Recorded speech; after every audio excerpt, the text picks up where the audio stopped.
사랑하는 파리장로교회 로마서 성경 공부 팀원 여러분, 한 주간도 평안하시고 건강하시고 안녕하셨습니까? 오늘은 로마서 성경 공부, 특별히 주제가 복음을 듣지 못한 이들의 구원에 대하여 라는 것이거든요. 우리가 한 번쯤은 이런 질문들을 가져봤을 것이고, 하지만 명쾌한 답변이 없어서 늘 어려워했던 부분이기도 합니다. 그래서 오늘은 과연 바울 사도를 통해서 우리에게 말씀하고 있는 부분까지, 하나님께서 우리에게 계시하고 있는 부분까지 이 질문에 대한 답을 찾아가 보려고 합니다. 먼저 오늘 본문 말씀을 제가 읽도록 하겠습니다. 하나님 앞에서는 율법을 듣는 자가 의인이 아니요 오직 율법을 행하는 자라야 의롭다 하심을 얻으리니, 율법 없는 이방인이 본성으로 율법의 일을 행할 때에는 이 사람은 율법이 없어도 자기가 자기에게 율법이 되나니, 이런 이들은 그 양심이 증거가 되어 그 생각들이 서로 혹은 고발하며 혹은 변명하여 그 마음에 새긴 율법의 행위를 나타내느니라. 곧 나의 복음에 이른 바와 같이 하나님이 예수 그리스도로 말미암아 사람들의 은밀한 것을 심판하시는 그날이라. 아멘. 우리는 구약을 통해서 세상이 유대인과 이방인으로 나누어짐을 알고 있습니다. 유대인에게는 율법이 있었고 이방인에게는 율법이 없었습니다. 그것은 다른 말로 하면 율법 있는 자와 율법 없는 자로 세상이 나누어진 것을 의미하죠.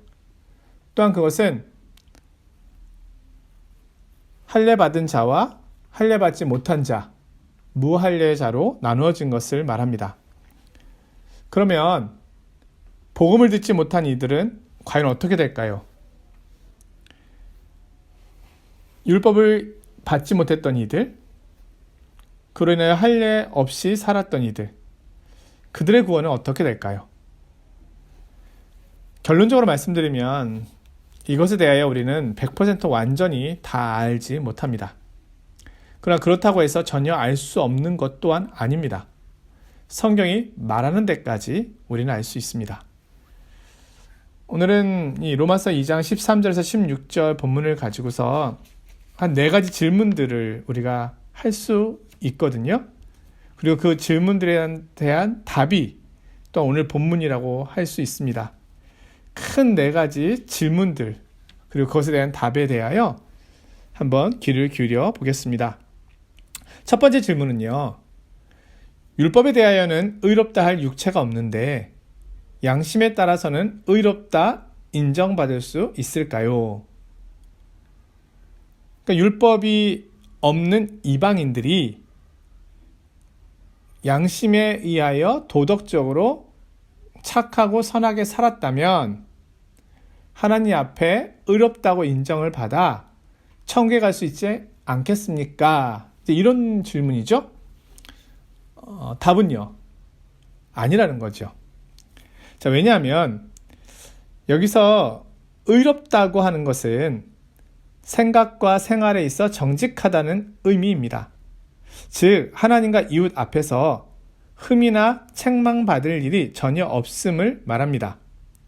하나님께서 사람에게 원하시는 대로 산다는 것을 말합니다. 절대적인 정직입니다. 하나님께서는 인간에게 그것을 요구하십니다. 왜냐하면 하나님께서 사람을 자신의 형상으로 만드시고 의롭게 지으셨기 때문입니다. 그런데 유대인이나 이방인이나 둘 다 이 일에 실패했습니다. 유대인에게는 율법은 있었지만 율법대로 살지 못했던 것이죠. 그렇다면 이방인들은 율법이 없으니까 좀 더 쉽게 살 수 있지 않았겠는가? 그로 인하여 그들의 구원은 좀 더 쉽지 않겠는가? 그러나 우리가 앞서 로마서 1장 18절에서 또 지금 그리고 이후에 찾아볼 3장 20절까지의 말씀이 보여주는 것은 어떤 육체도 하나님 앞에서는 의롭다함을 받지 못한다는 겁니다. 즉 율법이 있든지 아니면 율법이 없어서 양심의 법을 따르든지 그것으로 하나님 앞에서 행함으로 의롭다함을 받을 사람은 아무도 없다는 것입니다. 따라서 양심에 의하여 살았다고 해서 하나님 앞에 의롭다 인정받을 수는 없다는 것입니다. 자, 두 번째 질문인데요. 많이 하는 질문이죠. 이수신 장군은 과연 구원받았을까요? 우리 한글을 창제하신 세종대왕은 과연 구원받았을까요? 다른 말로 질문하면은요, 모세 율법이 있기 전 사람들은 어떻게 구원받았을까요? 자, 우리는 이렇게 생각할 수 있겠죠? 아마도 양심에 따라 행함으로 구원받았을 것이다. 그러나 앞서 말씀드린 것처럼 과연 도덕적 양심으로 구원받을 수 있을까요? 예수 그리스도의 복음을 믿지 않고 교회 다니지 않지만 착하게 살고 있다라고 여겨지는 사람들이 있습니다. 그러면 그들은 하나님께서 인정해 주시는 것일까요?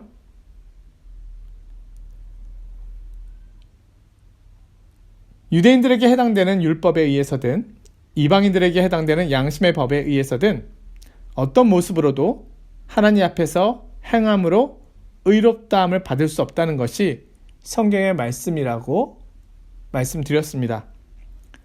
유대인들은 스스로 율법을 지켰다고 생각했지만 주님은 그렇지 않다고 말씀하셨습니다. 마찬가지로 이방인들도 자신이 양심의 법에 따라 충실히 살았다고 생각하겠지만 하나님께서 인정하시는 수준은 되지 못합니다. 어느 누구도 자신이 가진 도덕적인 빛에 합당하게 살 수는 없습니다. 창조주 하나님을 아는 지식이 세상에 증거되었지만 창조주 하나님을 예배하지도 경배하지도 않은 죄에 대한 책임이 분명히 있습니다. 따라서 아무도 핑계댈 수 없습니다. 우리가 앞에서 로마서 1장에서 살펴본 것처럼 자연 계시가 있잖아요. 자연을 통하여 하나님께서 자신을 분명히 보여 알게 해주셨기 때문에 핑계할 수 없다. 우리가 죄에 대하여 말할 때 두 가지 크게 이야기를 했죠. 하나는 하나님 앞에서의 경건, 그렇죠? 그리고 또 하나는 의로움. 이 불경건과 불의함이 결국은 하나님의 진노의 이유가 된다고 하지 않았습니까? 결국 이들이 양심의 법에 따라 살았다 하더라도 하나님 앞에서 불경건하였다면 의롭다함을 받을 수는 없는 것입니다. 따라서 율법과 도덕적 의식은 각각 유대인들과 이방인들을 구원하는 것이 아니라 그들을 정죄하는 것입니다. 유대인이나 이방인이나 정죄의 입장 그리고 구원의 입장은 동일합니다. 로마서 3장 9절에서 10절 말씀인데요. 그러면 어떠하냐? 우리는 나으냐? 결코 아니라. 유대인이나 헬라인이나 다 죄 아래 있다고 우리가 이미 선언하였느니라. 기록된 바 의인은 없나니 하나도 없으며.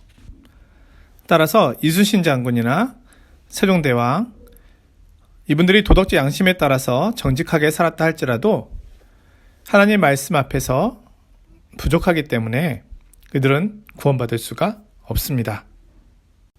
세 번째 질문인데요. 예수님의 십자가와 부활을 통한 구원 사역이 있기 전 사람들은 어떻게 될까요? 자, 비슷한 질문이지만 구약의 백성들, 구약 시대의 사람들, 그들에 대한 이야기이겠죠? 자, 그들의 구원 문제는 어떻게 될까요? 결론적으로는요, 예수 그리스도가 없이는 어느 누구도 구원받을 수 없다. 자, 이 내용을 한번 구체적으로 살펴보도록 하겠습니다. 자, 신약성경에 보면 아기 예수님을 만나는 시므온 이야기가 나옵니다. 누가복음 2장 25절에 보면 예루살렘에 시므온이라 하는 사람이 있으니 이 사람은 의롭고 경건하여 이스라엘의 위로를 기다리는 자라. 성령이 그 위에 계시더라. 자, 예수님의 십자가와 부활을 목격하기 전이니까 구약에 살았던 인물이라고 볼 수도 있겠죠. 그가 율법을 완전히 지켰을까요? 그렇지 않습니다. 그러나 오늘 그에 대하여 하는 말은요, 그는 의롭고 경건하여 이스라엘 위로를 기다리는 자였다고 말하고 있습니다. 자, 그는 하나님께서 그를 위하여 준비해 놓으신 은혜의 방편들을 따르며 복종하였습니다. 그렇게 함으로써 앞으로 나타나게 될 위대한 구원을 바라볼 수 있게 되었습니다. 자, 시므온과 같은 이들은 율법의 역할이 무엇인지를 인식했던 사람들이었습니다. 자, 율법의 역할은 우리를 그리스도께로 인도하는 몽학 선생입니다. 그들은 율법을 완전하게 지켰던 것이 아니라 하나님의 위로를 기다렸던 사람들이었다고 증거하고 있습니다. 자, 예를 들어 보면요. 자, 아브라함은 어떻게 구원받았을까요? 물론 이제 로마서를 공부하다 보면 그 이야기가 나오지만, 자, 요한복음 8장 56절에는 이렇게 말씀하고 있습니다. 예수님께서 유대인들에게 말씀하시죠. 아브라함이 나의 때 보기를 즐거워하고 기뻐하였다. 자, 아브라함은 예수 그리스도를 직접 보지 못하였지만 멀리서 희미하게 보았다는 것입니다. 자신의 몸을 통하여 나오는 그 씨를 통하여 하나님의 구원 사역, 그것을 이루실 것임을 멀리서 보았다는 거예요. 그리고 그것을 믿었다. 그 약속을 믿었다. 자, 이방인인 고넬료의 가정 이야기가 사도행전 10장 34절에서 35절에 나오는데요. 그는 이방인입니다. 유대인이 아니고 로마 군대 백부장입니다. 그런데 그에 대해 이렇게 표현합니다. 그는 경건하며 기도하는 사람이었다. 그는 이방인이었지만 유대교로 개종한 사람이었습니다. 하나님의 구원을 기다리는 사람이었습니다. 그리고 율법의 의무, 임무를 통해 하나님의 은혜를 구했던 사람이었습니다. 다시 말하면 그는 하나님께서 행하실 구원을 바라보고 사모하며 지켜보았다는 것입니다. 분명하진 않지만 멀리서 희미하게라도 하나님께 주신 약속, 그 약속의 내용은 무엇인가요? 예수 그리스도를 통한 구원, 하나님께서 메시아를 통하여 구원하실 거라고 하는 그 사실을 믿음으로 바라본 이들에 한해서는 하나님께서 구원의 약속과 역사를 이루셨다는 거죠. 자, 소크라테스와 플라톤, 이들은 구원받았을까요? 이들은 위대한 철학자입니다. 도덕가입니다. 그러나 우리가 알고 있듯이 이들은 우상 숭배자요, 하나님을 경배했던 사람들이 아닙니다. 이들은 하나님을 향한 두려움이 없습니다. 자기 지혜로 하나님을 알 수 없었던 거죠. 그러하기 때문에 이들은 구원받을 수 없었고 하나님의 심판에 대하여 변명할 수 없습니다. 자, 여기 말씀드린 이들은 다 우리가 알고 있듯이 예수 그리스도의 십자가와 부활, 그 완전한 복음이 있기 전 사람들입니다. 그들은 앞에서 말한 것처럼 율법에 의해서 정죄를 받든 아니면 양심에 의하여 정죄를 받습니다. 그러나 그들이 복음에 순종하지 않았기 때문에 정죄를 받는 것이 아니라 그들이 자기들 속에 있는 도덕적 의식, 양심에 순종하지 않았기 때문에 정죄를 받습니다. 그들은 도덕적 의식에 따라 합당하게 살지 못합니다. 그러므로 그것으로 말미암아 저주를 받습니다. 우리가 로마서 1장에서 보았듯이 창조 세계를 통해 하나님께서 자신을 계시하셨기 때문에 이 부분에 대하여 아무도 핑계하지 못한다는 것입니다. 그 책임은 인간에게 있습니다. 우리가 분명히 말할 수 있는 것은 구약이나 신약이나 구원은 언제나 예수 그리스도를 통해서만 가능했다는 겁니다. 구약의 성도들은 자기들이 하나님께로부터 받은 방식대로 그리스도에 관한 메시지를 믿었다는 사실로 말미암아 구원을 받은 것입니다. 그것은 그들이 다른 방식을 따르지 않고 그리스도를 증거하기 위해서 주어진 규례들에만 순응했다는 것이 그것을 증거합니다. 우리가 구약의 제사를 보면은요, 염소와 황소의 피를 통하여 그들이 하나님 앞에 나아가지 않습니까? 과연 염소와 황소의 피가 그들을 구원할 수 있을까요? 아니면 그들의 양심을 깨끗하게 할 수 있을까요? 그렇지 않죠. 그들이 그렇게 순종하고 행했던 것은 하나님께서 구원을 이루실 것이라고 하는 것을 바라보았다는 거예요. 우리가 하나님께서 주신 이 구원의 방편, 이것을 순종하면서 장차 우리의 구원이, 장차 오실 하나님이 마련하신 메시아 구원의 방편을 통하여 우리에게 오게 될 것이다 라고 하는 그 믿음을 가지고 그것을 행했다는 것이죠. 따라서 우리가 구원받는 것은 구약이든 신약이든 누구나 주 예수 그리스도로 말미암아 구원을 받는 것입니다. 그를 떠나서는 어떠한 구원도 없습니다. 이방인들도 마찬가지입니다. 자, 그럼 마지막 질문이 있는데요. 예수 그리스도의 복음을 듣지 못한 사람들의 심판, 그것은 과연 공정한 것입니까? 그렇죠? 율법이 없었던 이방인들이 자연을 통하여 하나님을 알 수 있다라고 할 때 얼마나 확실하게 그분을 알 수 있을까?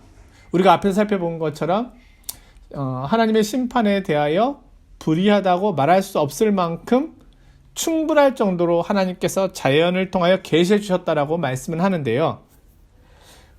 우리가 그렇게 이해하면서도 과연 이것이 공정한 것일까라고 하는 의문을 갖게 됩니다. 자, 우리는 사실 이 부분에 대하여 모든 것을 다 알지 못합니다. 만약에 이 부분에 대하여 완벽하고 정말 정확하게 설명할 수 있다면 그것은 사실 굉장히 위험한 것입니다. 왜냐하면 우리는 하나님께서 말씀하신 부분까지만 알 수 있기 때문이죠.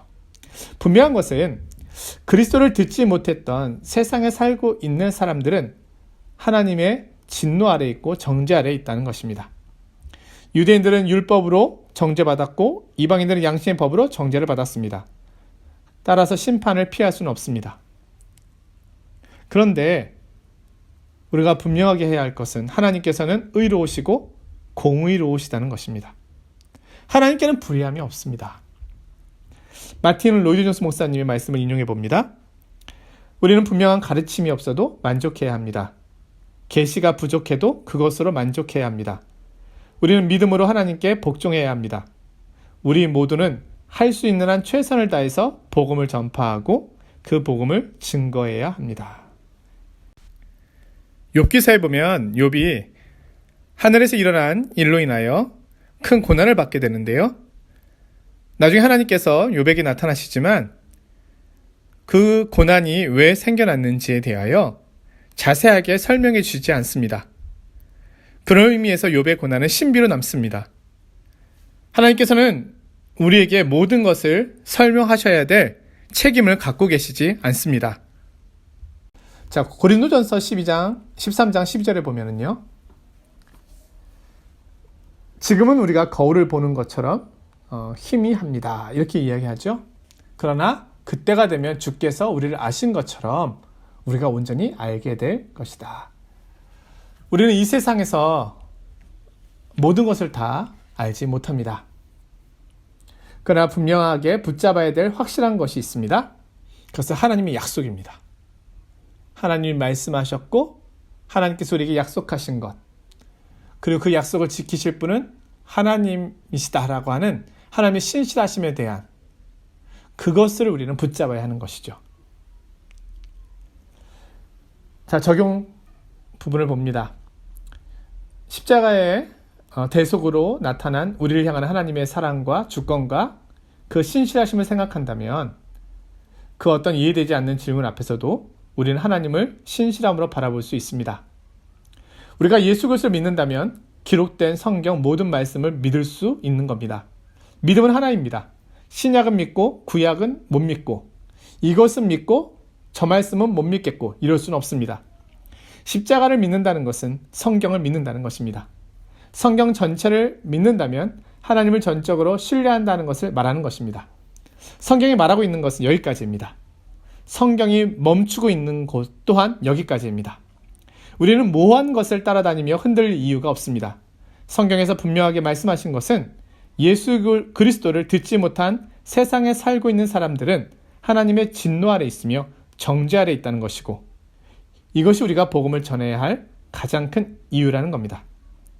따라서 그리스도인들의 중대한 임무는 이들에게 복음을 전하는 것입니다.